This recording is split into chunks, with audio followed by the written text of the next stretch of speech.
Selamat pagi, siang, sore, dan malam kepada Pak Dharma dan teman-teman semuanya. Sebelumnya perkenalkan, nama saya Vincer Serdino dengan KNP akhir 062. Dan pada kesempatan kali ini saya akan mempresentasikan tentang komputasi menggunakan metode regresi linear, yakni implementasinya di dunia nyata, yaitu regresi linear dalam memprediksi permintaan SIM card pada bulan-bulan berikutnya. Nah, sebelumnya saya ingin memberitahu bahwa di dataset saya kali ini memiliki sekitar 24 dataset, di mana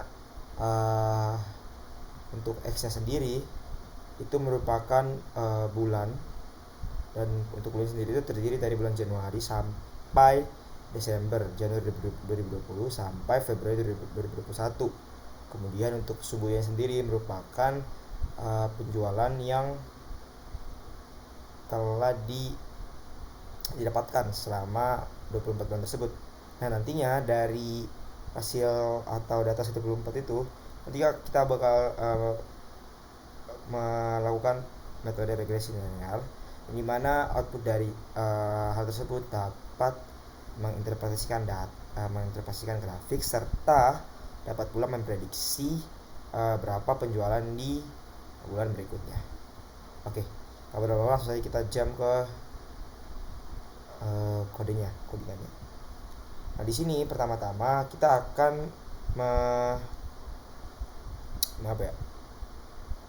kita akan menuliskan dataset terlebih dahulu. Nah, di sini untuk X sendiri yaitu ada 24 bulan. Di sini kita tinggal tulis saja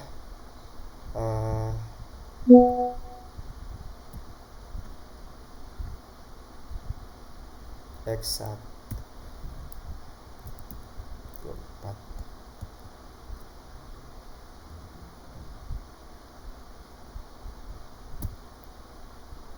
Terus untuk Y-nya sendiri nanti saya akan tampilkan di akhir. Untuk datanya itu ada 277, 248,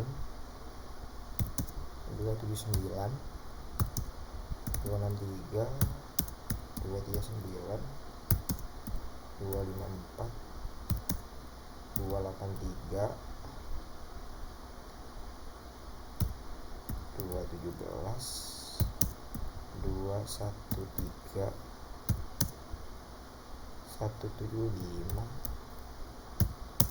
202, 103, ada 2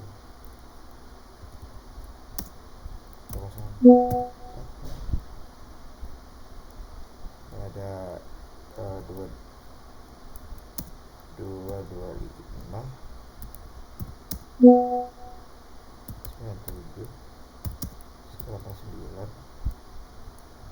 Ini karena melebihi, maka kita harus melakukan seperti ini.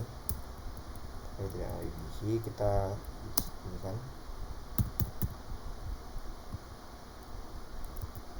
Nah, ini 4, 25, 97, 189, 167, 210, 99, 238, 121, dan 234, kemudian 185, kemudian 188. Nah, di sini untuk data Y sendiri seperti saya katakan bahwa Y-nya sendiri adalah penjualan dari setiap bulannya, dari bulan 21 hingga bulan 1 sampai bulan 24. Nah,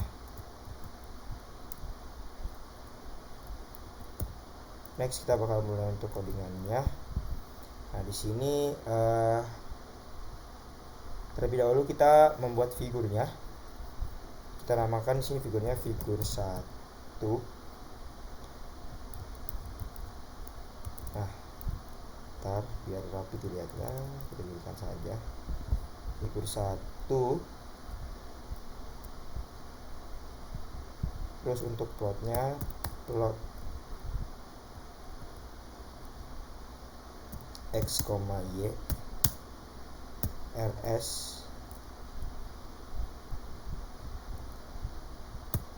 nah kemudian itu line width atau ketebal 2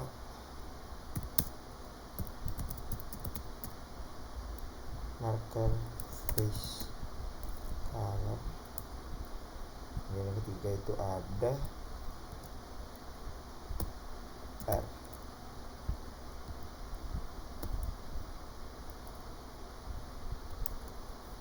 Kita hold on dulu. Kemudian untuk title-nya kita berikan stock sale linear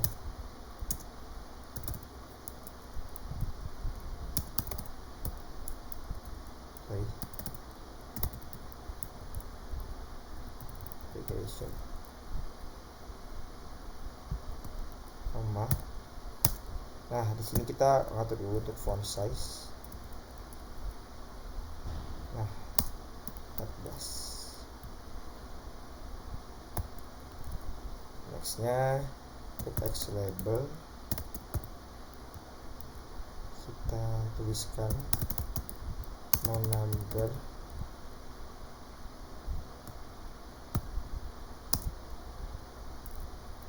font size 12. Untuk year labelnya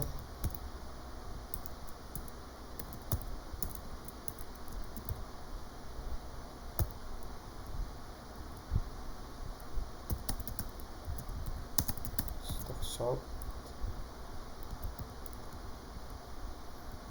ya, font size lagi sebentar, salah.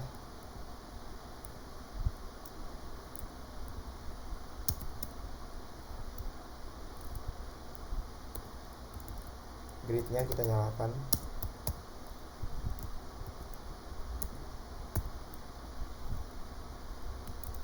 Nah, di sini kita akan menyiapkan data tersebut atau seperti kayak Python. Ini sebenarnya saya. Kita memberikan nilai untuk datanya. Nah, untuk jumlah datanya di sini kita menggunakan len y.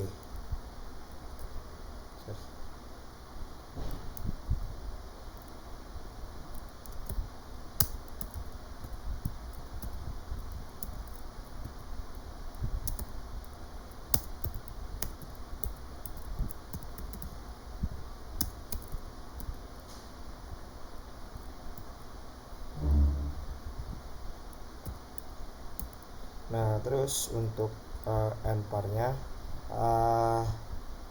npar sendiri itu berarti bawah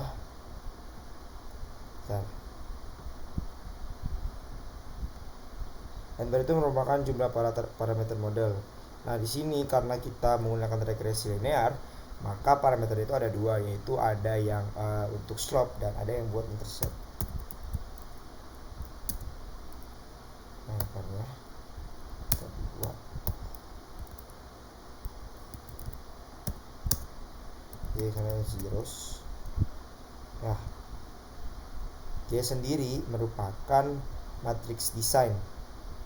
Nah, di sini zeros, terus kita masukkan nilainya, itu untuk matriksnya ndata dan nparameter.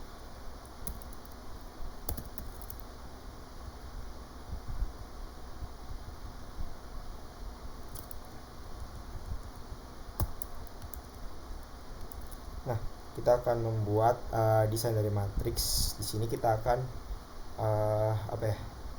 membuat matriksnya, tapi kita biar enggak biar enggak susah atau enggak ribet membuatnya, kita menggunakan for i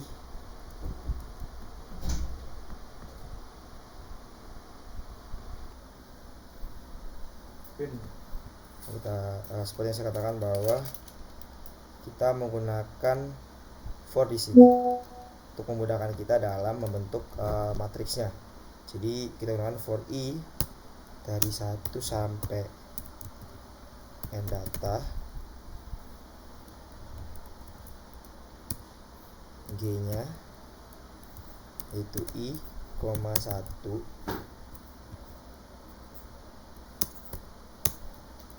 ini x-nya itu i. Nah ini tuh untuk yang slope-nya.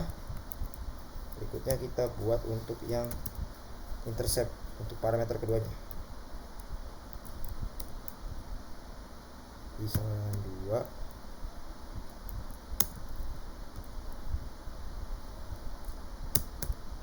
Sini 1 n. Nah berikutnya untuk mencari nilai dari koefisiennya. Nah di sini kita memanfaatkan nilai dari bukan nilai sih, persamaan yang pernah dibahas di pertemuan 7, tapi kita di sini menulisnya dalam bentuk MATLAB. Persamaannya untuk ini untuk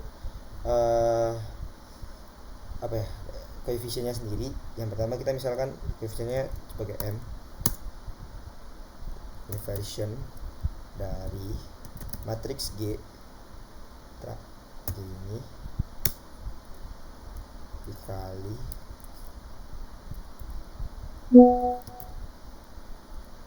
G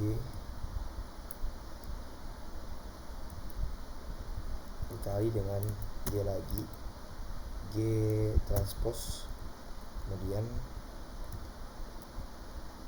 dikali Y.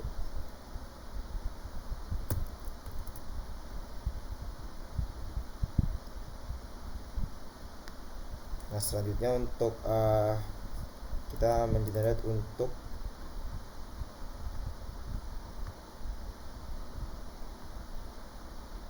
prediksi dan plot garis regresi.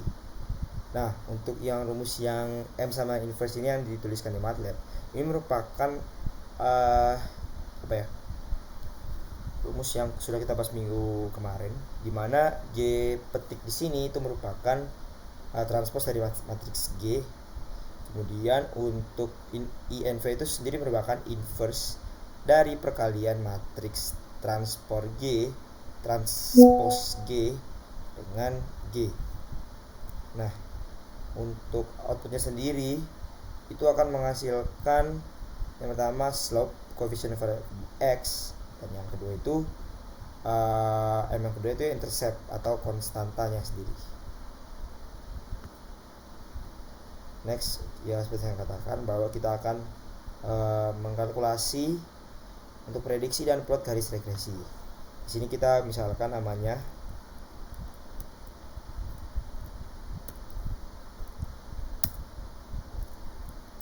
Y fit dengan G kali M. Nah, berikutnya kita akan ngeplot untuk plot grafik untuk regresi linearnya.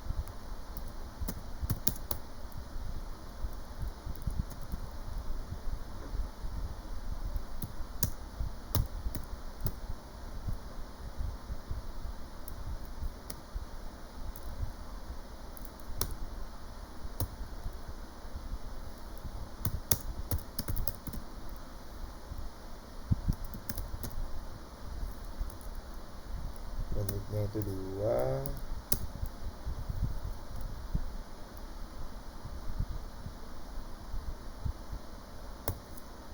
Ntar kita cek dulu atas-atasnya apa, ada yang kurang apa enggak. Oke, ini kita kurang di sini.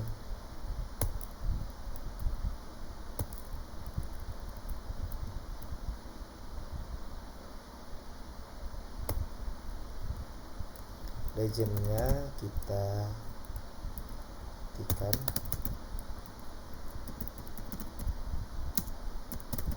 save data.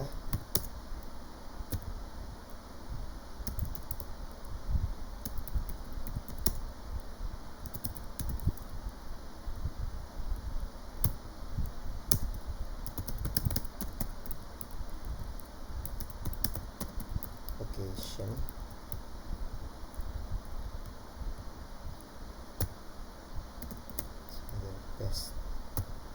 Nah apa sih makna dari plottingannya itu.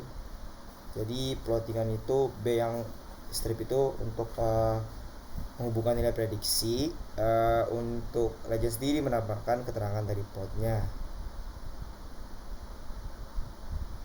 Oke.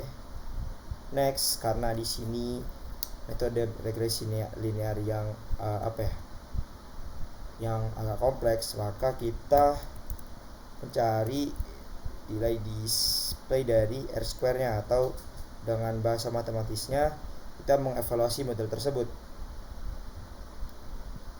Sini kita memanfaatkan persamaan misal untuk kita membutuhkan rata-rata dari nilai y-nya. Kita misalkan y min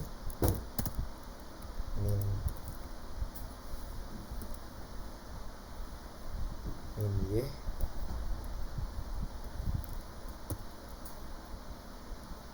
kemudian untuk sumnya sendiri ada yang sum y dikurang y min. Nah, di sini kita misalkan dia sebagai SS total atau TOT aja.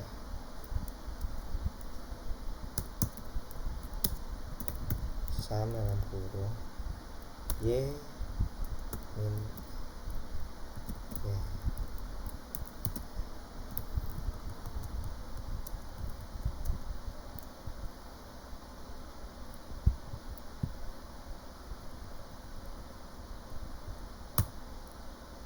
Dipangkatkan dengan kuadrat.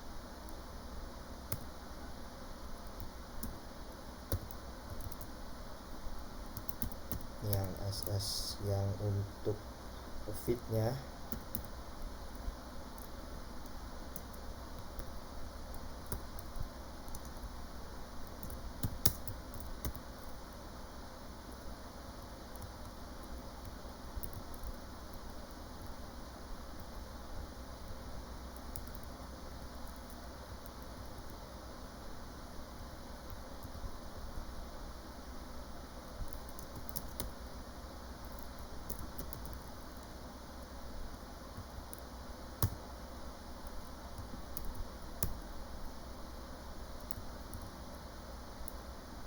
Nah, berikutnya kita untuk yang berikutnya persamaannya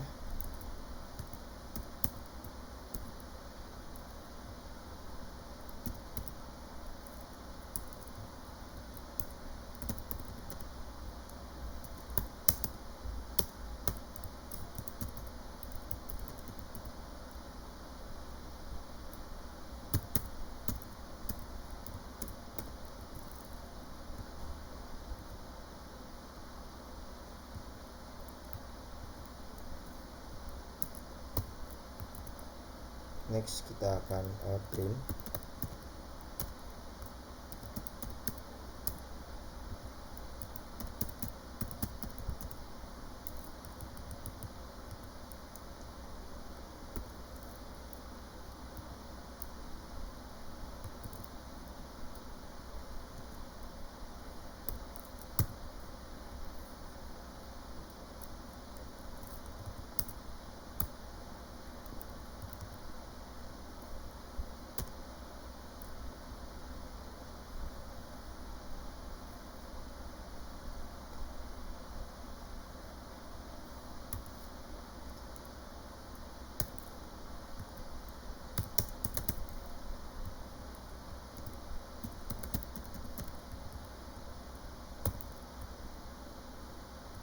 Berikutnya kita akan menambahkan untuk labelsnya.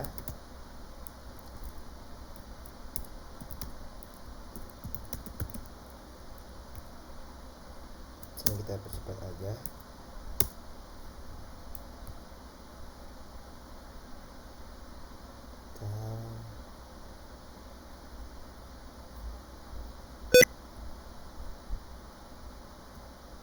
Labelsnya kita percepat saja.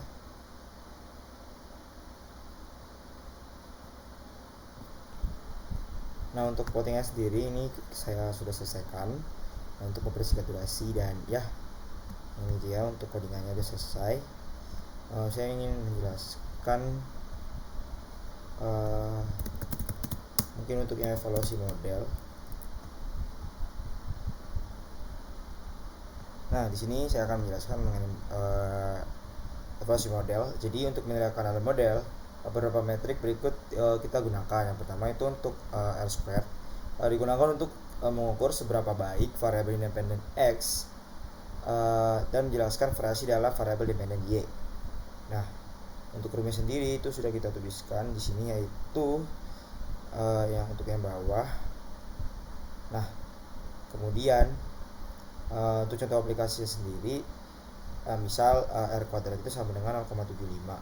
Artinya 75% fluktuasi permintaan SIM card dipengaruhi oleh faktor waktu, misalnya bulan ke-1 sampai ke-12, sementara 25%-nya dipengaruhi oleh kompetitor lain. Seperti itu untuk penjelasan yang evaluasi model. Nah, sebelum menutup presentasinya, di sini saya akan menunjukkan sumber data atau jurnal saya mengambil data saya. Nah, berikut merupakan data yang dari jurnal. Itu jurnal mengenai memprediksi SIM card demand using linear regression method yang diterbitkan oleh ITJRD. Di sini saya mengambil parameter yang ini. Kemudian akan didapatkan hasil seperti ini kira-kira. Nah, setelah memperlihatkan hasil atau data saya, maka selanjutnya saya akan memperlihatkan hasil dari codingan kita tadi. Nah, langsung saja kita kembali ke sini. Kita run langsung saja.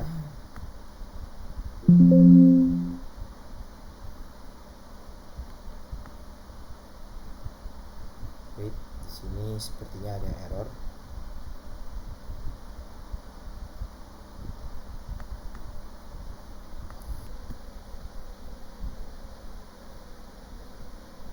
Oke, baik, di sini ternyata tadi ada yang error, namun sudah saya perbaiki. Di sini kita bisa melihat data regresi hasil codingan kita. Di sini ada untuk grafik dari pengaplikasian regresi linear. Memang di data-datanya tadi itu nggak semuanya titiknya linear ya, namun di sini kita mencoba untuk menggunakan data yang terbaik agar tercipta garis lurus dan hasilnya seperti ini.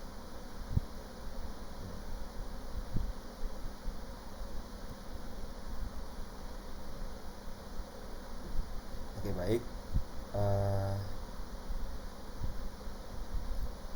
Mungkin sekian saja dari saya. Apabila ada kesalahan tutur kata dan kesalahan dalam pemberian informasi, saya mohon maaf sebesar-besarnya. Terima kasih dan sekian dari saya. Thank you.